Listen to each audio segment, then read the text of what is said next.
Aktris muda berinisial HH ditangkap terkait prostitusi. Polisi pun telah menetapkan 2 orang tersangka. Adalah R dan J yang diduga menjadi mucikari. Pada minggu lalu, R diamankan di lobi di salah satu hotel di Medan, Sumatera Utara. Kasus prostitusi kembali lagi mencuat, ya apalagi yang melibatkan selebrita ibu kota. Nah, mengapa kasus seperti ini kita lihat kerap terjadi dan mengapa tersangka berani melancarkan aksinya di tengah semakin bertambahnya kasus positif virus corona? Kami akan membahasnya. Ada hadir di studio kami pemerhati sosial Devi Rahmawati dan juga hadir Ketua Humas Persatuan Artis Film Indonesia, Pak Efri Jo. Selamat pagi, Pak Efri, Pak Devi. Selamat pagi Indonesia, selamat pagi Kompas TV. Jujur, ini kami sebagai pengurus organisasi Persatuan Artis Film Indonesia ya cukup terpukul juga.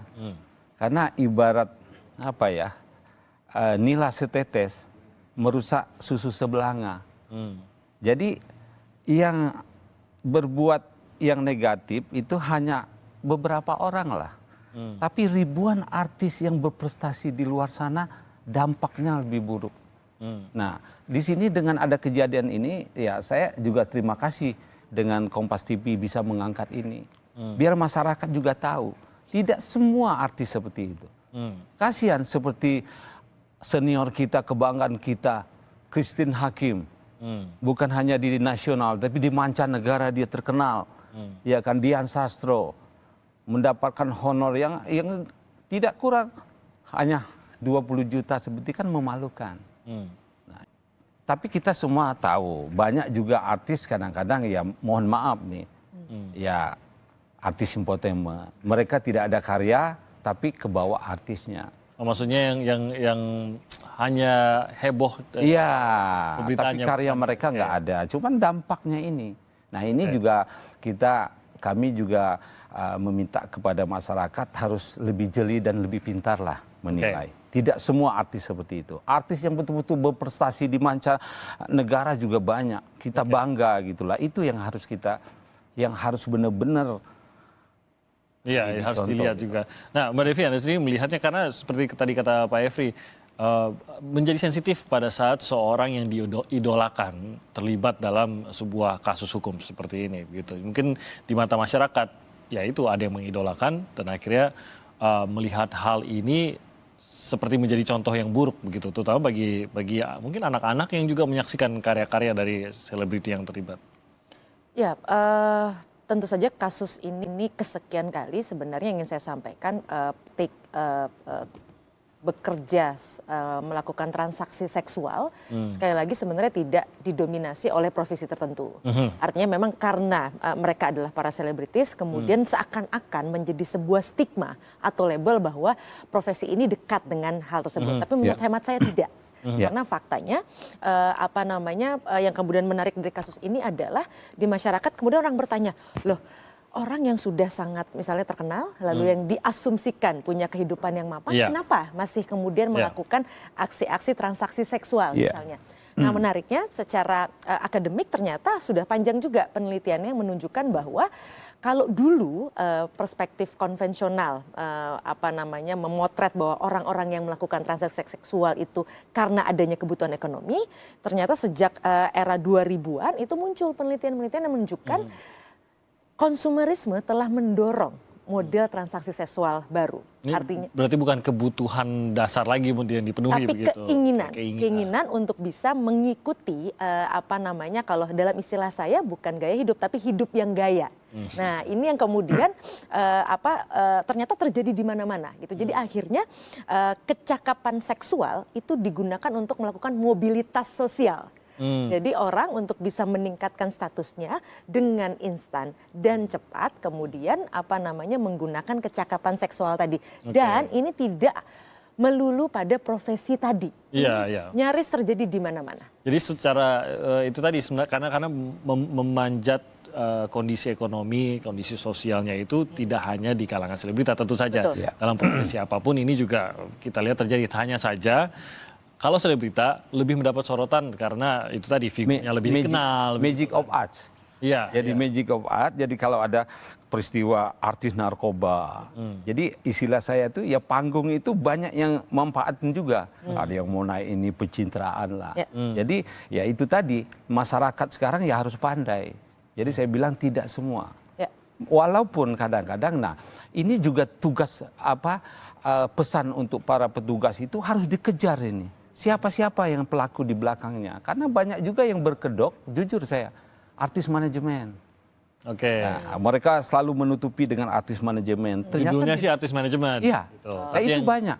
Nah, makanya saya bilang, ini jangan dianggap sepele. Nah, pemerintah jangan hanya menyorot artisnya saja. Bongkar di belakangnya itu, biar mereka ini kapok. lebih terlalu berat ke situ nggak tuh Mbak Devi? Memang ya kalau kita mau bongkar ya bongkar jaringannya. Saya takutnya Mbak Devi, ini kan beliau kan dari akademisi. Jangan sampai nanti ini jadi tren. Kalau mau jadi artis gampang kok biar naik. Ya kan main aja sekali 2 kali FTP kita bikin tingkah lah. Akhirnya jadi tren nanti. Kalau enggak ini betul-betul pemerintah, baik itu pemerintah yang membidangi perfilman kayak Kemdikbud harus benar-benar pembinaan untuk dunia seni peran ini maupun petugas kepolisian harus betul-betul dibongkar. Jangan hanya selebritisnya aja yang ditonjolkan. Itu tadi saya bilang ini artis apa ini? Apakah artis berprestasi atau hanya artis infotainment itu tadi tidak punya karya hanya muncul di infotainment. Nah, tapi kesebut artis itu kan global.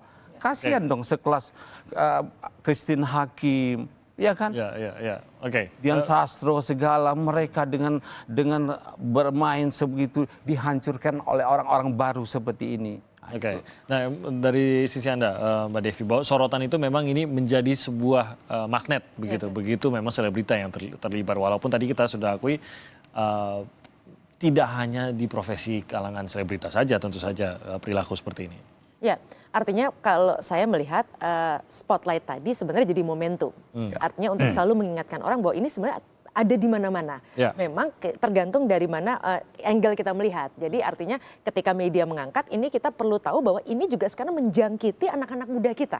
Oke. Nah, artinya sosok itu bukan berarti kemudian dia mempengaruhi, tapi tesisnya justru sosok ini merepresentasikan apa yang terjadi di bawah. Ini Oke. yang harusnya kita perlu ingat, hati-hati. Jadi bukan hanya melihat artisnya, jangan-jangan di sekeliling kita kalau kita serius melakukan studi tugasnya kami, itu juga terjadi di mana-mana. Nah, apakah kita akan membiarkan budaya ini akan terus terjadi? Itu yang kemudian harusnya menjadi catatan bahwa daya tarik kehidupan mewah itu kemudian mendorong semua orang untuk melakukan apapun demi mencapai citra sebagai makhluk modern yang ditandai dengan tampilan-tampilan fisik tertentu tadi yang kemudian cara paling mudah apalagi di tengah pandemi adalah dengan cara tadi misalnya salah satunya. Artinya cara bawah tanah tadi menjadi alternatif yang ternyata justru bukan jadi alternatif lagi tapi menjadi cara utama Itulah cara jangan-jangan. utamanya gitu. Jadi sudah keartisannya justru atau pekerja sebagai pekerja entertainment justru berkurang begitu. Lebih serius melakukan hal. Saya tambah sedikit nih, seperti ADRT Parvi. Ini pendahulu kita yang bikin loh. Dari tahun 56, mereka sudah bikin tuh Ada aturan terkait. kode etik artis film Indonesia. Di sana dia tulis, ya, artis film Indonesia adalah warga negara Indonesia yang berjiwa Pancasila. Artis film Indonesia adalah pejuang budaya yang menjunjung tinggi kesetiakawanan dalam menyalurkan dorongan bakat dan kreativitasnya. Artis film Indonesia harus menjaga moral bangsa, menjaga martabat sebagai manusia susila dan tidak menuntut keistimewaan. Kalau HH ini kan tidak termasuk anggota. Kalau anggota sampai terlibat, adakah mungkin sanksi dari Parvi? Sanksi kita ada, tapi tetap petugas lah yang lebih, Itulah sanksi yang lebih besar. memberi hukuman seperti saya tadi bilang. Jangan tanggung-tanggung. Kalau ada selebritis kita yang terlibat dengan seperti hal yang negatif narkoba, semua serentak televisi broadcast jangan pekerjakan dia, baik itu 5 tahun atau 10 tahun, hingga ada efek jera. Kalau nggak terulang kayak senior kita yang sangat kita cintai, Tio Pakusadewo, terulang lagi Tuhan. Padahal dia itu adalah aktor yang sangat potensial, the best aktor Indonesia. Siapa yang merugi? Aset bangsa habis. Tidak ada Tio Pakusadewo yang lain. Berarti dia itu hanya korban. Artis itu akhirnya menjadi marketing ini produk gitu loh. Karena jujur saya petugas tuh kayaknya setengah hati. Ayo, come on. Kalau memang itu kita Serius berantas gitu ya. sama-sama. Oke, Pak Efri, Anda setuju tidak dengan yang dikatakan Mbak Devi tadi bahwa kan ada sebuah kesan yang dimiliki masyarakat terhadap seorang selebrita begitu. Siap. Ya, dia cantik, dia ganteng, dan dia mapan gitu. Dan ada beban harus menunjukkan hal ini. Apalagi sekarang tidak hanya di televisi, mereka harus menunjukkan di Instagram mereka harus menunjukkan di apapun media sosial mereka gunakan, harus menunjukkan kemapanan tersebut. Sementara pendapatan dari seorang selebrita itu, oke lah kalau dia seperti yang disebutkan Pak Efri tadi, Dian Sastro, itu mungkin kita tahu lah mereka pasti sangat produktif, bayarannya juga mahal. Tapi kan tidak semua selebrita juga. Setuju. Adakah Anda merasa bahwa di kalangan rekan-rekan selebrita memang ada beban tersebut, harus menunjukkan bahwa kita berpenampilan baik dan menjadi panutan, sementara mungkin pemasukan tidak segitu memadainya? Kita tidak menapik hal itu, ada memang, tapi maksud saya begini, karena kalian itu seorang public figure, Anda mau melakukan apa terserah, tapi jaga dong, jangan sampai. Kalau saya selalu berpesan dengan artis muda ya, karena saya juga di organisasi itu selalu berpesan dengan artis muda, kita ke kandang kambing ngembek, kita ke kandang ayam berkokok, tapi kita nggak mesti jadi kambing, kita tidak mesti jadi ayam, yang mau gila ya gila, gitu loh, terserah gitu loh. Itu maksud saya, ya pandai-pandainya kita lah. Oke, dengan tetap menjaga aturan dia tadi lah. Karena gitu nanti kan kasihan nih, bukan hanya Anda korban, orang tua Anda, saudara Anda, kan kasihan. Gitu loh. Dan ini kan menjadi tugas kita bersama, bukan hanya tugas pemerintah, tapi serius ditangani. Jangan ini sepertinya apa ya, untuk pengalian isu. Nanti tiba-tiba ada keluarkan ini. Jadi akhirnya Iya, nanti kita akan bahas lebih lanjut. Saya mau tahu nanti di balik ini, karena memang ini tidak khusus untuk profesi selebrita begitu ya, untuk menjerat dan membawanya ke dunia prostitusi. Tapi memang ada ketertarikan khusus. Dan kalau memang kita melihat ada pola, apakah benar ada jaringan di sini? Apakah memang ada ajakan-ajakan dari orang-orang yang profesinya memang mengajak untuk ke arah sana begitu. Nanti kita akan bahas lebih jauh lagi. Tetap bersama kami di Sapa Indonesia Pagi.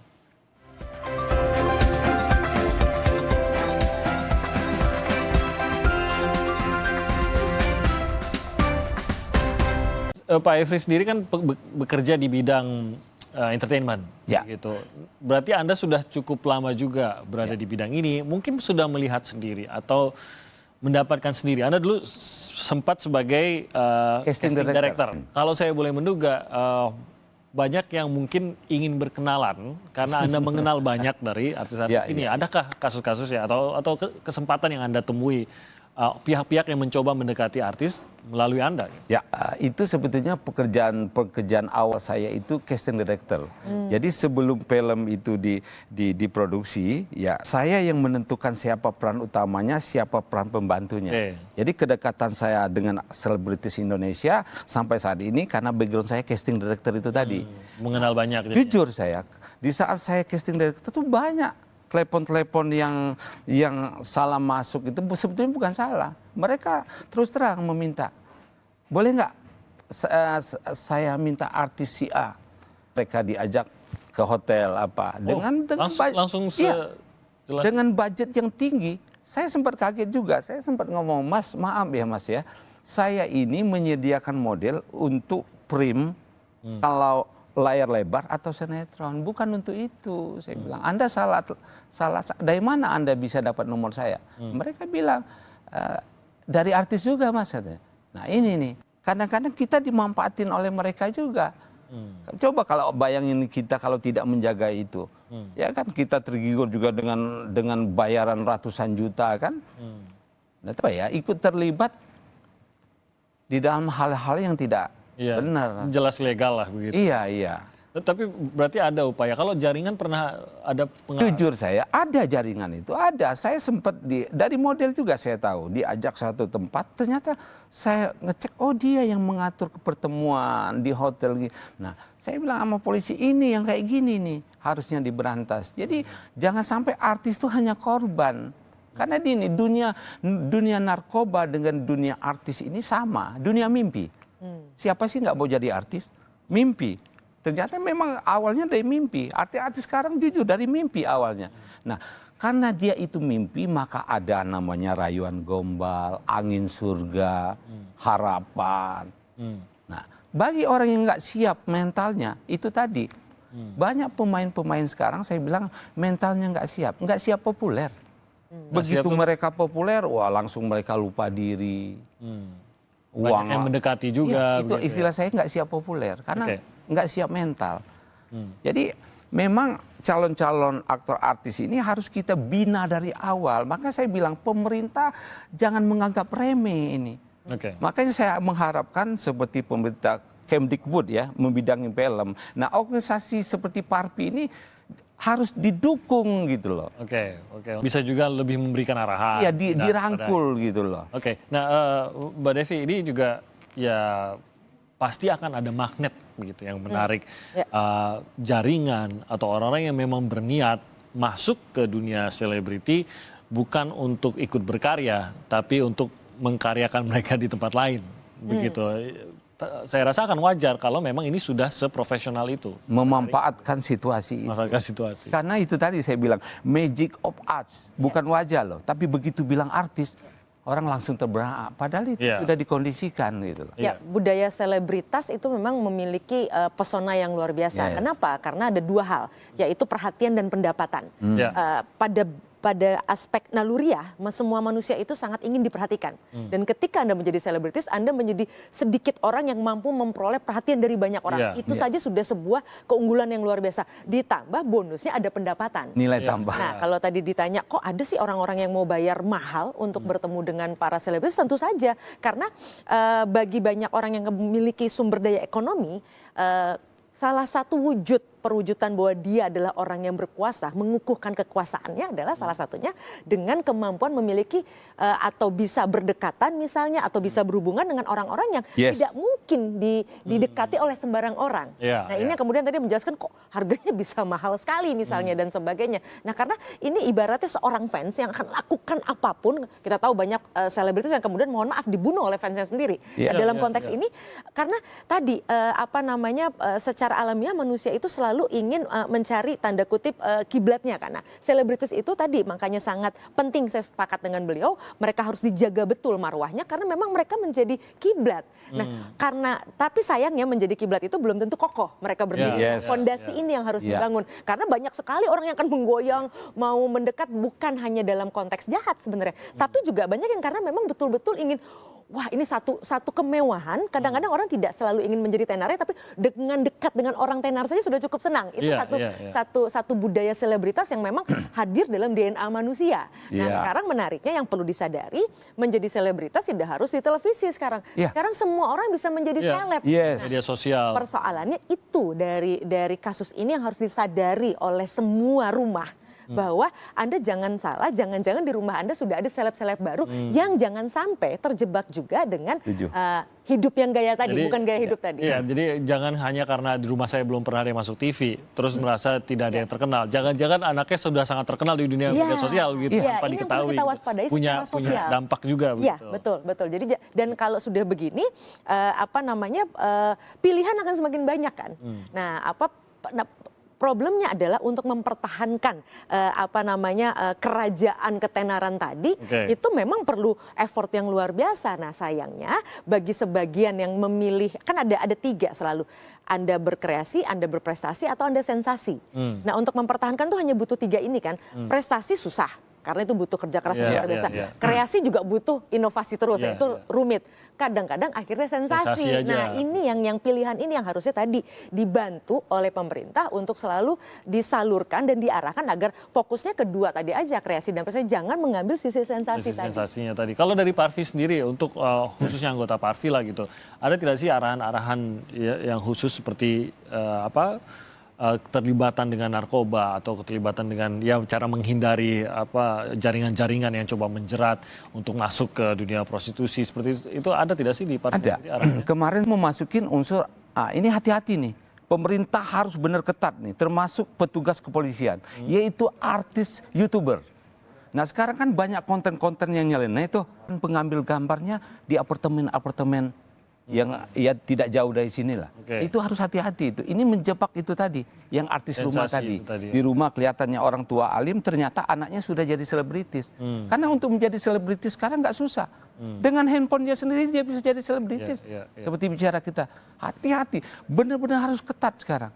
Kayak YouTuber sekarang banyak artis-artis yang bermunculan lebih top dari artis yang sesungguhnya. Cuman itu tadi, seperti Mbak ini bilang, tidak kokoh, tidak siap populer. Ya, bayangan saya artis yang masuk Parvi saja mungkin itu tadi tidak pernah terlalu benar-benar siap. Mungkin dengan cepat dia terkenal begitu. Apalagi selebrita yang memang tidak pernah juga mendapatkan pembekalan, tidak pernah bergaul dengan. Mulai sekarang di Parvi kita mulai mengadakan ada sinar rohani. Harus ada pengajian. Itu dalam rangka kita membentuk bahwa kalian ini dewa. Seorang artis itu kan intelektual. Tidak semua orang bisa jadi aktor artis. Anda adalah dewa. Anda tunjukkan dong. Ya kan? Kedewaan Anda kepada masyarakat. Jangan Anda tunjukkan, aduh, Anda sudah diberi kelebihan yang tidak dimiliki oleh orang lain. Anda bisa berakting seperti orang lain. Ya kan, mendapatkan anugerah berlimpah uang, itu harusnya Anda bersyukuri dan Anda kasih contoh, jangan kasih contoh yang negatif. Oke. Nah, kalau kita mau menghentikan hal seperti ini, apalagi kita tahu dampak buruknya dan dampak meluasnya ke masyarakat tadi kan, karena ini menjadi panutan, orang yang menjadi panutan akhirnya dilihat kok menjadi contoh buruk juga begitu. Dan ini nggak ada jaminan bahwa ini akan menjadi yang terakhir. Bisa jadi kita ke depannya akan melihat lagi begitu. Nah, bagaimana agar masyarakat juga lebih matang untuk melihat hal seperti ini? Oke lah kalau ini artis film, kita masih lebih familiar gitu di usia berapapun. Tapi kalau untuk selebrita yang tadi, yang terkenal melalui online, yang mungkin orang tuanya nggak pernah dengar namanya, ternyata anaknya sudah, semua umur anaknya itu sudah tahu menjadi selebritis di luar. Sudah menjadi selebritis begitu. Bagaimana agar orang tua juga bisa lebih melindungi juga agar siapapun yang menjadi panutan-panutan dari keluarga kita, dari anak-anak kita ini, tapi kita paham bahwa ya hidup itu bukan berarti semua orang melakukan itu, tidak bisa mengeneralisir begitu. Itu ya, persoalannya komunikasi. Karena sekarang ini tidak harus menjadi seorang selebritis, rumah-rumah itu juga sudah tidak ada komunikasi lagi. Jadi kalau tadi saya kaget betul, wah hebat ya, Parvi menciptakan ekosistem yang bagus, yang sehat, di mana sampai tadi ada upaya untuk penyiraman rohani, pendampingan, itu sangat penting. Itu kan ada komunikasi artinya. Jadi bukan hanya sekedar membuat sebuah organisasi atau di rumah kita tahu ada anggota keluarga kita yang tenar, tidak cukup. Kita harus terus mengkomunikasikan tentang kondisi yang ada. Nah, yang paling penting juga sekarang adalah bagaimana kita membangun sebuah citra dan aturan sebenarnya menurut hemat saya, bagaimana tidak lagi mempertontonkan, mendemonstrasikan gaya hidup yang berlebihan. Karena itu ujungnya bisa mendorong banyak orang, bukan hanya selebritis, untuk kemudian terobsesi, tapi lagi-lagi caranya adalah bukan cara prestasi. Menghalalkan segala cara. Ya, ini yang menurut hemat saya berbahaya. Jadi perlu ada aturan, justru tayangan-tayangan itu diarahkan misalnya 60-70% ya tayangan yang sifatnya mengedukasi. Boleh menampilkan kehidupan pribadi, tapi jangan sisi-sisi kemewahannya. Sisi-sisi yang justru mendorong orang untuk tergiur, tapi akhirnya memilih jalan yang salah. Ini yang menurut hemat saya belum diatur sama sekali soal hal ini. Karena kalau sekarang kita bebas saja begitu. Yang mana yang dianggap menarik, itulah yang paling banyak dilihat, paling banyak ditonton. Dan memang kemewahan itu menjadi satu sisi yang kalau kita lihat selalu jadi perbincangan. Begitu. Wah, si ini mobilnya sekian, jenisnya apa-apa saja. Mengintip rumah mewahnya si ini begitu. Nggak pernah ada video yang rame mengintip rumah sederhananya si ini. Gitu. Padahal harusnya dia mengupas. Kok bisa sih dia kaya raya seperti itu? Itu kan jarang diungkap sebenarnya. Rahasia itu yang harusnya digali. Bagaimana dia mencari ide, bagaimana stresnya dia harus bikin editorial plan tiap hari untuk YouTube. Itu kan pusing. Harusnya itu yang nggak pernah diangkat. Nggak pernah diangkat. Padahal itu rahasianya. Nah, ini yang sayangnya menurut saya kita perlu atur lah. Buku seni itu kan sama kayak buku suci. Dia selalu mengatakan, walaupun kita bersandiwara, walaupun kita membuat kepura-pura, bermainlah dengan jujur dan benar. Dia bilang, manusia bisa mati, tapi film tidak akan pernah mati. Bayangin, orang yang tidak ada, filmnya akan diputar terus. Betapa besar tanggung jawabnya. Manusia boleh mati, tapi film tidak akan pernah mati. Ingat itu. Oke, baik, terima kasih banyak Pak Efri sudah bersama kami berbagi pengalaman juga tadi ya dari Parvi, dan juga Mbak Devi, terima kasih banyak atas waktunya pada pagi.